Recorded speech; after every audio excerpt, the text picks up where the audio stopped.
Hola gente, ¿qué tal? En este video vamos a ver cómo calcular una red RS485 basado más que nada en tips de seguridad y finalmente vamos a ver cómo enviar un protocolo de SPI por la misma. Así que bueno, vamos a ver de qué se trata esto.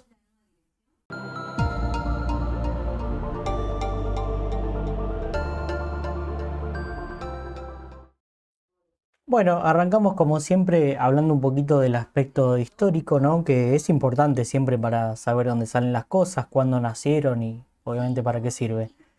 Esta interfaz fue registrada en 1983, ¿no? Que fue que se aprobó como un estándar de transmisión, en el cual, bueno, se convirtió en un caballito de batalla para lo que es la transmisión de datos en una industria, ¿no?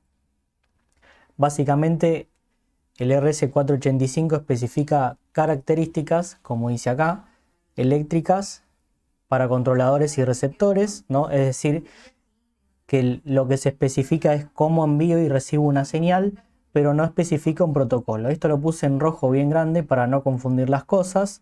Es decir, que yo, bueno, de momento podemos decir que puedo mandar la información que yo quiera, como quiera, siempre y cuando respetemos las características eléctricas de los mismos, ¿no? Que ya hemos dicho.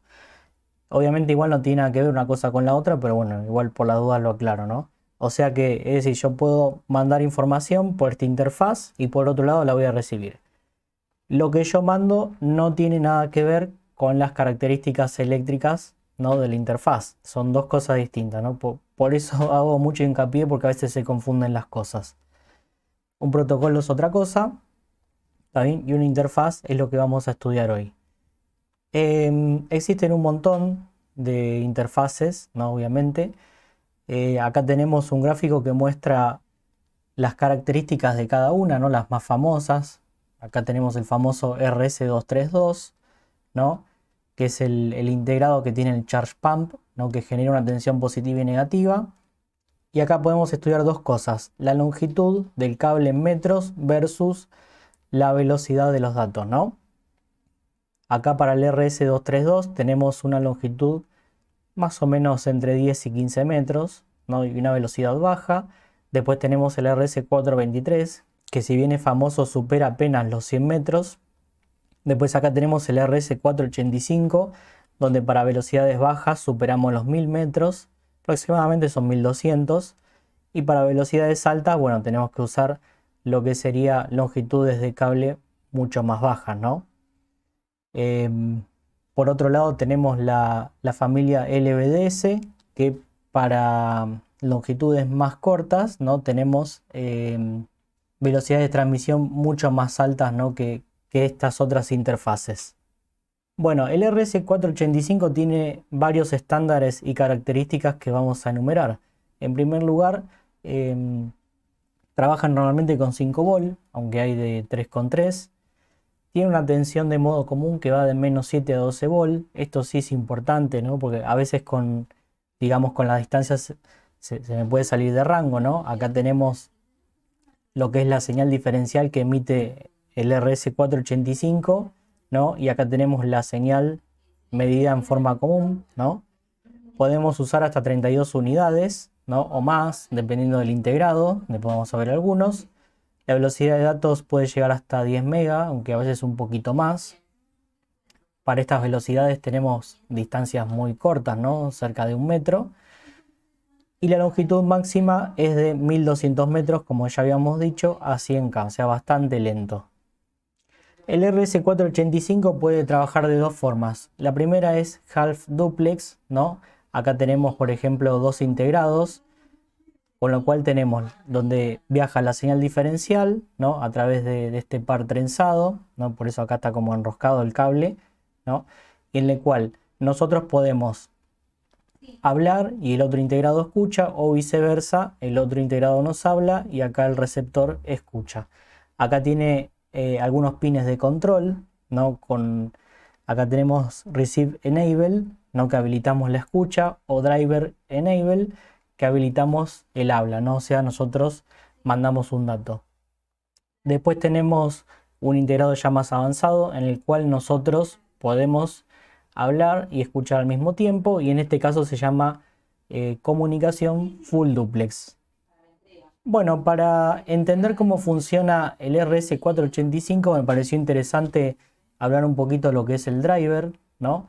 Porque como dijimos, lo que nosotros tenemos que hacer son señales diferenciales, ¿no? Este tema ya lo hemos hablado en otro video, cuando hicimos un video de operacionales, así que me voy a limitar a explicar cómo funciona un poco lo que sería la arquitectura del transmisor, ¿no? En este caso, como ustedes pueden ver, tenemos un transmisor, ¿no? Donde nosotros tenemos que hacer una señal en alto y una en bajo. Entonces, lo que se fabrica es una arquitectura de puente H, ¿no? Donde prendemos este MOSFET y este de acá, ¿no? Y la señal viene por acá, atraviesa esta resistencia de terminación, ¿no? Y acá se va a generar una tensión. Y por otro lado, cuando queremos generar una tensión opuesta, o mejor dicho, negada, lo que hacemos es prender los otros dos MOSFET, ¿no? Y por acá circula la corriente y genera una tensión opuesta, ¿no?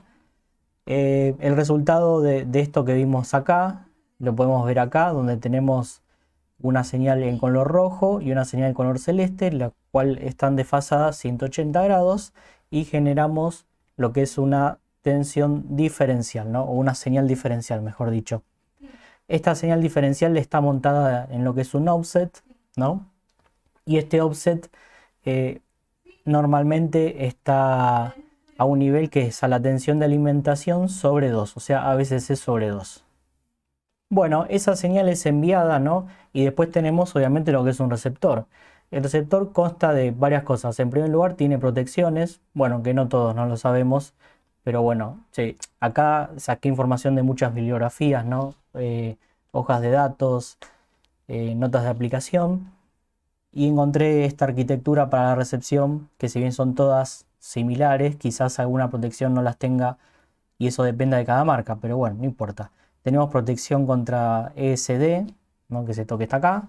Después tenemos resistencias de atenuación y por último tenemos un comparador Smith Trigger que lo que hace es comparar la señal A con la B y de acá va a armar lo que es la palabra de salida, ¿no? O la señal de salida. Bueno, si seguimos hablando de topologías de red, RS485 tenemos lo que es un full duplex, ¿no? Donde el rojo sería el maestro, ¿no? Acá tenemos la resistencia de terminación, donde el maestro habla y todos escuchan, o alguno de los esclavos habla y el maestro escucha, o todos escuchan también, ¿no? Es lo mismo. Esto sería full duplex, donde el hablar y escuchar puede ocurrir al mismo tiempo.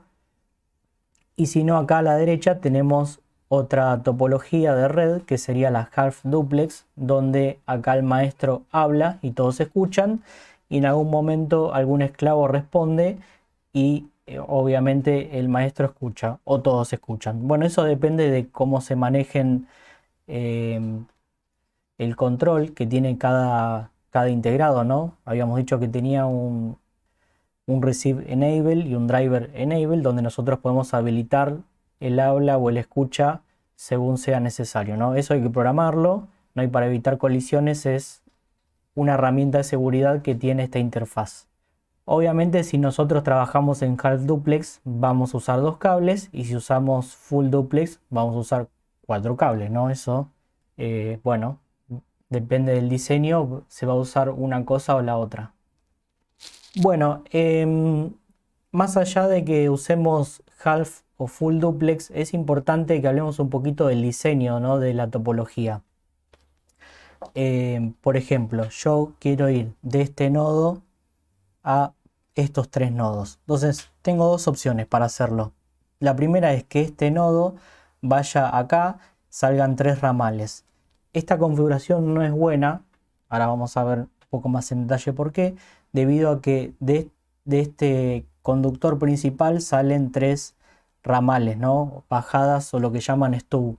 Entonces, cada stub va a generar una impedancia extra en los cables, va a generar reflejos, y lo que se recomienda es que el ramal principal vaya a cada uno de los nodos, ¿no? Y que no haya ningún stub en la red. ¿Está bien? Entonces, acá tenemos más ejemplos igual para que se entienda un poco mejor. Tengo todos estos nodos, ¿no? Yo acá tengo digamos, por decirlo de una manera, el cable principal. Yo vengo de acá hasta acá, de acá hasta acá, y acá saco los stub. Esta configuración es mala. Para eliminar los stub, lo que yo hago es ir con el cable principal a cada uno de los nodos, ¿no? Y recorro a todos ellos, y así completo el circuito. Y por último acá tenemos otro ejemplo, ¿no? Donde acá tenemos lo que sería el cable principal, ¿no? Acá tenemos un stub, acá tenemos otro. Y para eliminarlo lo que hacemos es doblar acá, ir a un nodo, doblamos, vamos acá y vamos al otro nodo. De esta forma nosotros eliminamos todo tipo de bajadas, ¿no? Con lo cual, bueno, va a mejorar mucho lo que es la transmisión de los datos. Bueno, una cosa importante para hablar del RS485 son el nivel de señales, ¿no? Dijimos que tenemos una salida que son diferencial y el estándar dice que la entrada diferencial tiene que superar lo que son los 200 milivolts.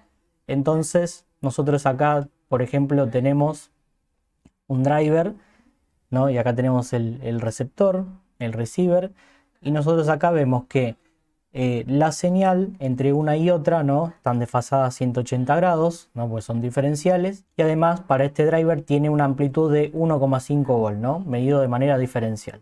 Con lo cual, en el receptor yo como mínimo tengo que tener una diferencia de 200 milivolts, ¿no? Para que garantice que el dato llega bien, ¿no? Ahora bien, hay dos cosas muy importantes para tener en cuenta en esta interfaz. La primera es la terminación y la otra es la longitud del stub, que ya le hemos hablado, ¿no? Stub es esto que está acá, es esta distancia. En primer lugar, vamos a decir que la terminación de lo que es esta interfaz normalmente se usa 120 ohm, y eso es un poco un mito, es como un estándar, digamos. Obviamente esta impedancia tiene que estar macheada con la impedancia del cable de transmisión, ¿no? Obviamente, que normalmente está cerca de los 120 ohm, pero si no está por ahí, cerca de los 120 ohm, bueno, va a haber que hacer alguna medición y cambiarla. Puede estar entre los 100 y 150 ohm normalmente, es por eso que tomaron como estándar casi la mitad 120, pero es un estándar, no tiene por qué ser 120. Cada extremo se termina con una resistencia de 120 ohm, como se ve acá, ¿no? Y luego se van colgando los distintos transceptores en el bus, ¿no? Y así nos podemos comunicar. En algunos casos, para disminuir el ruido, se puede hacer la siguiente configuración. Se pone 60 ohm, 60 ohm, y acá ponemos un capacitor de 220 picofaradios, con lo cual con esto hacemos un filtro paso abajo, ¿no? Y eliminamos un poco el ruido. Bueno, acá sí ya tenemos lo que es el stub, acá se ve esta distancia, ¿no? Que siempre tiene que ser la más mínima posible, por eso más arriba hace un ratito vimos cómo eran las topologías de red, ¿no? Donde nosotros hacíamos que el cable principal se acerque a cada uno de los transceptores, ¿no? Y de esa manera disminuimos el stub. A veces eso físicamente es complicado de hacer porque por ahí el cable va pasando por distintos edificios y además llevar el cable a cada uno de ellos es más complejo. Entonces hay una fórmula que me dice cuánto es la distancia máxima que yo puedo admitir. Esta fórmula es esta que está acá, y la longitud del stub tiene que ser menor o igual al rise time de la señal sobre 10 por b, donde b es la velocidad de la señal como factor de la velocidad de la luz, ¿no? Eso igual es dato, y multiplicado nuevamente, pero ahora por c, que es la velocidad de la luz. Todo esto está en pie y segundos, ¿no? Normalmente lo van a ver así, si no, bueno, pueden pasar las unidades a metros. Bueno, y la longitud del stub tiene que ser menor al de este resultado, ¿no? No se pueden exceder. Si se exceden, bueno, van a tener problemas de que la señal se refleja, bueno, un montón de cosas que hay que evitar. Bueno, pero ¿por qué existen las terminaciones? ¿No? Un poco ya lo hemos hablado. En primer lugar, podemos hablar del teorema de la máxima transferencia de energía, ¿no? Que ahí se ve un poco más claro cómo es esto, donde nosotros queremos que la señal en el receptor, cuando la recibe, la reciba de tal manera que la pueda absorber y no que la refleje, ¿no? Como si fuese que es una pelota que rebota contra una pared. Eso no lo queremos. En caso de no tener terminación o de estar con una terminación incorrecta, lo que van a ocurrir es esto que está acá. Tenemos la señal original acá donde tenemos una reflexión, se vuelve a reflejar y así sucesivamente. Cuando esto ocurre pueden suceder varias cosas. En primer lugar, si yo por ejemplo mando una señal y el receptor la refleja y bueno, el transmisor la puede volver a reflejar, ¿no? Depende si esté hablando o escuchando, depende, y depende cómo esté su impedancia. Y eso puede causar que los bits sean mal interpretados, ¿no? Y bueno, y ahí el mensaje termina corrompido y se rompe la comunicación. Un ejemplo de esto es, supongamos que tenemos un bus que no tiene una terminación correcta, tiene una impedancia de entrada de 96 kΩ y después tenemos la impedancia de la fuente del controlador de 60 ohm. Bueno, estos son datos de datasheet, ¿no? Que provee el fabricante, en este caso Texas Instruments. Y bueno, si usamos la fórmula de reflexión, ¿no? ZL menos ZS dividido ZL más ZS, que es esto que está acá, lo que ocurre es todo esto que está acá, ¿no? Primero tenemos la señal original, después tenemos una reflexión y acá vemos que a medida que se va reflejando, el porcentaje de la señal va disminuyendo hasta que llega un momento que perdemos la señal, obviamente, o alguna señal es corrompida por algún reflejo. La interfaz RS485 tiene como estándar que la diferencia entre las dos señales sea mayor a 200 mV, que es lo que está acá. Es una señal lógica tomada como alto, como un 1, o si es menor a menos 200 mV, es tomado como un lógico bajo o un 0. Hay algunos tips para evitar que algunas fallas ocurran, ¿no? O ayudar a que no ocurran, mejor dicho. Y es que pueden haber tres tipos de fallas. La primera es que un circuito esté abierto, ¿no? Después que haya un cortocircuito. O la tercera, que es muy importante, cuando por ejemplo un microcontrolador, no sé, envía una información y se va a dormir. En ese caso hay que tener en cuenta cómo quedan las salidas del microcontrolador porque puede afectar a la comunicación, ¿no? Entonces, ¿qué es lo que se hace? Bueno, lo que se hace es poner dos resistencias más, una de pull up y una de pull down. ¿Está bien? Entonces, esto va a ayudar a que haya un 1 o un 0 en toda la comunicación, ¿no? Y así evitar fallas. ¿Cómo se calcula esta R? Bueno, es muy sencillo.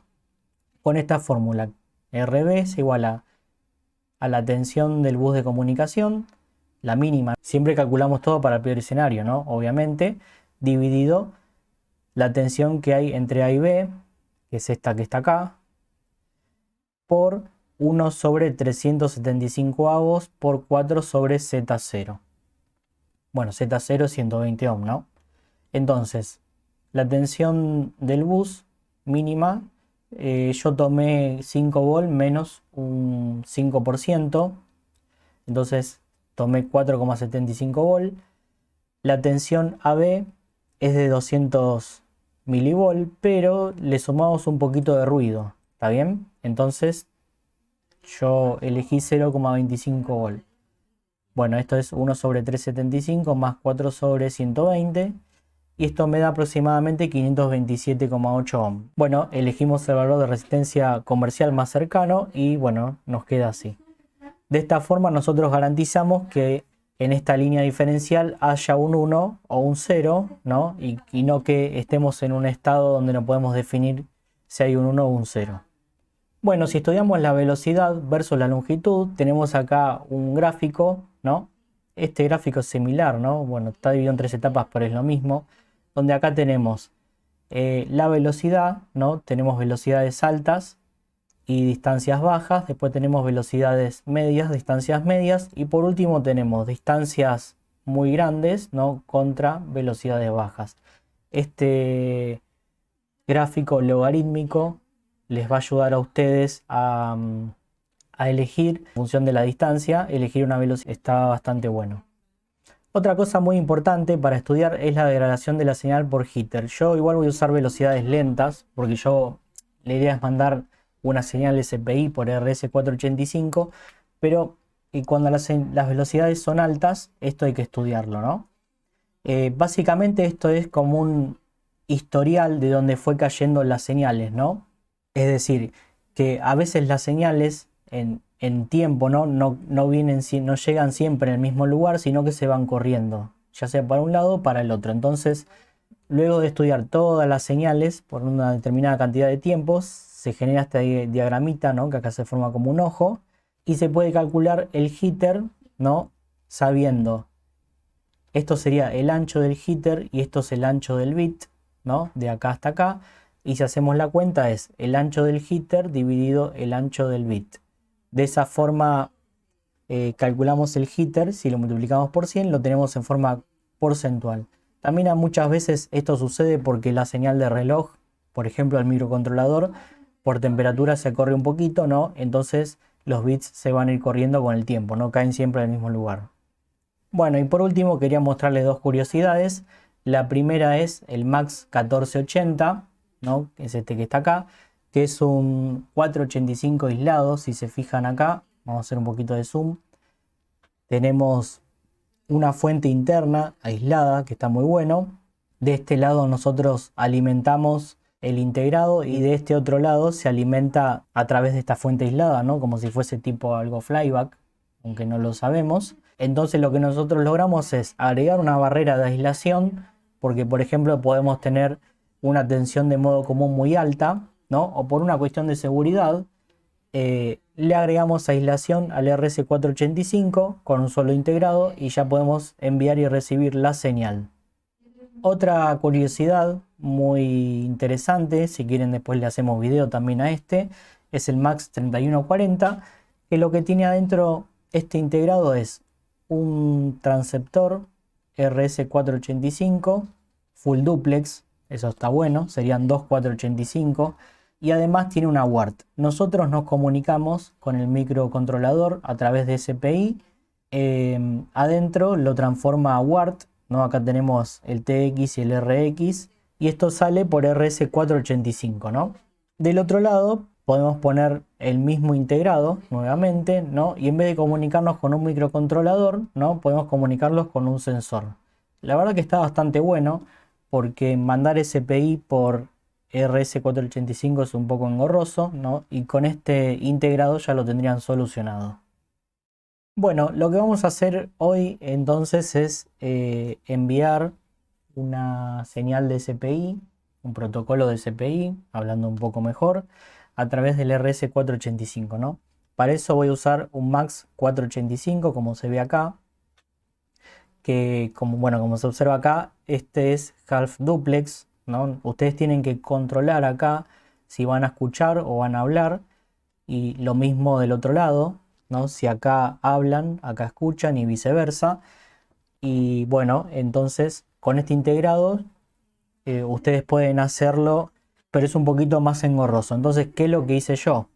Bueno, yo voy a usar también el MAX 491, ahora vamos a ver por qué, donde este integrado es full duplex. Entonces, ustedes acá pueden hablar y este escucha, y al mismo tiempo este habla y este escucha. Entonces, es más simple todo. Bueno, acá en el esquema se va a entender un poco mejor lo que voy a hacer. Con el MAX 485 voy a enviar una señal de chip select, ¿no? Recordemos que el SPI lleva chip select, la señal de MISO, master input, y la señal de MOSI, master output, ¿no? Así que tenemos que mandar esas tres. Entonces, bueno, y la señal de reloj, ¿no? Obviamente, estaba mirando el machete. Con el 485 voy a mandar el chip select, ¿no? Que es un 1 o un 0. Observen que este 485 lo pongo siempre como habla, ¿no? Está siempre hablando, por eso acá pongo el receive enable ABCC y el driver enable también ABCC. Fíjense que este a propósito está negado, ¿no? O sea que cuando habla no escucha y cuando escucha no habla, ¿no? A propósito. Y acá hacemos lo contrario, lo ponemos a escuchar. y este chip select después lo ponemos acá al integrado, que en este caso voy a conectar un DAC. La señal de MISO y de MOSI la voy a conectar en un MAX 491, que es este full duplex, entonces puedo enviar dos señales al mismo tiempo. La señal de MISO sale del micro, ¿no? Y va al DAC, y la señal de MOSI sale del DAC y va al micro. En este caso, como es un DAC, no tiene salida de datos, ¿no? Porque como es, algunos DAC suelen tener, pero no es lo más normal, sino que él recibe datos y en base a lo que recibe hace lo que le pedimos, ¿no? Pero bueno, yo lo dejé puesto porque acá podemos poner, no sé, un ADC SPI y tenemos también la respuesta de lo que sería la ADC, ¿no? Pero bueno, acá iría el MISO, que sería la respuesta del integrado, vienen por acá, y acá sale y va al micro, ¿no? Bueno, y por último me queda por enviar la señal de reloj, que como no tengo otro 485, usé otro MAX 491, ¿no? Que lo que hago es ponerlo en habla siempre, la señal de reloj viene por acá, y la señal de reloj sale por acá, ¿no? Y va al DAC. Otra cosa que hice fue no compartir las tierras, fíjense que son distintas. Lo que yo hice fue usar los dos canales de la fuente de laboratorio que están aislados, entonces aproveché eso y acá tengo una especie de aislación, ¿no? No está completamente aislado, pero bueno, aproveché la propiedad de señal diferencial del 485, ¿no? Entonces tenemos una pseudo aislación. Bueno, y por último lo que le quería mostrar es la programación de este integradito. De todas formas ya hicimos video de este DAC, por eso a propósito lo agarré, porque no es propósito del video mostrar cómo se programa, pero lo mostramos un poquito rápido igual. Seteé el SPI a 1 mega, que no es poca cosa. Esta función void lo que hace es recibir la información del loop y mandarla a través del SPI. Y acá en el loop lo que hacemos es agarrar un canal, en este caso el canal A, y hacer una iteración con un for que va de 0 a 65.535 con saltos de 50 unidades, ¿no? Cada 100 milisegundos. Lo que va a hacer esto es que la tensión en el canal A se va a ir incrementando hasta que llega al límite y arranca de nuevo. Así que bueno, vamos al laboratorio a ver cómo funciona esto. Bueno, estamos acá en el laboratorio, vamos a hacer la parte práctica. En primer lugar les voy a mostrar, acá tengo una parte del circuito, una protoboard, acá están los dos MAX 491, acá está el 485 y acá está el DAC. Espero que se vea bien, ¿no? Acá están los tres integrados y el DAC. La salida del DAC la pueden ver acá con el tester. Vamos a resetear el Arduino para que vean que están dando todo bien. Ahí arrancó de cero el ciclo for. Después acá tenemos unas 7-8 vueltas de cable, ¿no? Así se ve ahí. Con lo cual da alrededor de 6 metros. No tiene un diámetro de 28 centímetros, si mal no recuerdo. Si hacemos pi por diámetro por cantidad de vueltas, obtenemos la longitud del cable. Bueno, y de este lado tenemos el micro, que no usé protoboard porque las gasté todas en otra cosa. Y acá tenemos los dos MAX 491, ¿no? Que mandan el clock, el MISO y el MOSI, y el MAX 485 que manda el chip select. Así que bueno, están dando muy bien, la verdad estoy bastante conforme. Ahora lo que vamos a hacer es mirar las señales en el osciloscopio.